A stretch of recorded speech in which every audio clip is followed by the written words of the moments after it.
My wife's affair with a younger coworker and a one-night stand with a stranger exposed the cracks in our marriage. I'm 49 years old, and for 16 years I've been married to my 37-year-old wife, Sarah. We've had our ups and downs like any couple, but I thought we were solid until a few weeks ago when my world came crashing down. It started with a gut feeling, a nagging suspicion that something wasn't right. Then I found the messages that shattered my heart and exposed a truth I wasn't ready to face. It was late one evening, scrolling through her phone while she was in the shower, that I stumbled across her texts with a coworker, a 32-year-old doctor named Michael. The words hit me like a punch to the chest. Pet names like sweet girl and baby, flirty exchanges dripping with innuendo. And then the final blow, a picture of her in his arms, her smile radiant, her eyes sparkling with a joy I hadn't seen in years. There was no denying it. My wife was cheating on me. I'll be honest, our marriage hasn't been perfect. Over the past 5 years, my libido has taken a nosedive. Age, stress, maybe something medical, I don't know. It's been a struggle, and I know it's weighed on Sarah. We've talked about it, argued about it, but I never realized how deeply it hurt her. Still, nothing could have prepared me for the betrayal of seeing her so enamored with someone else. Someone younger, fitter, and apparently everything I'm not. Last night, I couldn't hold it in anymore. I confronted her. The air in our living room felt heavy, the silence between us suffocating. When I asked her about Michael, she didn't flinch, didn't deny a thing. Instead, she looked me dead in the eyes and admitted it all with a chilling calmness. "It's just a friends with benefits thing," she said, as if that made it hurt less. "It's not serious." But her words were a blade, and she wasn't done twisting it. She blamed me, said I'd ignored her complaints about our stale sex life for years, said I'd left her feeling unwanted, unloved, and then came the line that still echoes in my head: "You stole my youth." Those words cut deeper than anything else.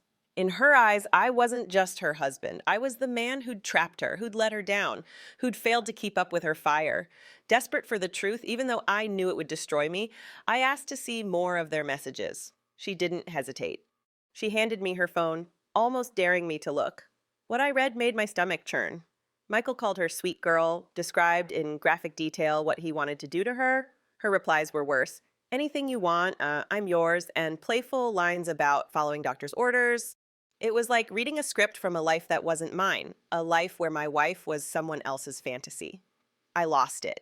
In a moment of rage and pain, I called her a name I'm not proud of. That's when she unleashed everything. She told me Michael was better than me in every way. Taller, stronger, more handsome, more passionate. She didn't stop there.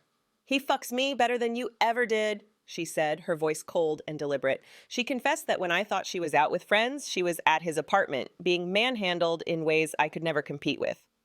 Each word was a dagger carving away at the man I thought I was. But the worst was yet to come. She brought up last summer, when she went to Manhattan for a friend's birthday. I thought nothing of it, just a girl's trip. Then she told me about the 26-year-old British guy she met there, a tourist, charming and full of life, who she hooked up with in a bar. I didn't believe her at first, thought she was just trying to hurt me more. Then she showed me the picture. There she was, smiling in his arms outside a dimly lit bar, her face glowing with a freedom I hadn't seen in years. That image is burned into my mind, a haunting reminder of everything I've lost. In that moment, it all became clear. Sarah doesn't just resent me, she hates me. She's been punishing me for years, blaming me for my low libido, for the spark that faded from our marriage. And the worst part, she's not wrong. She's still beautiful, vibrant, full of life. Men are drawn to her like moths to a flame, and I've been too caught up in my own struggles to notice how far we'd drifted. I hate her for what she's done, for the lies and the betrayal, but I can't deny that I failed her too. This is the end. On Monday, I'll call divorce lawyers. I've already looked up therapists because I know I need help to piece myself back together. I'm also getting my testosterone checked. Maybe there's a medical reason for my low drive, something I can fix. But none of that will change the truth. My marriage is over, and the woman I loved is gone. It's not the ending I wanted, but maybe it's the one we both needed. A painful, brutal wake-up call.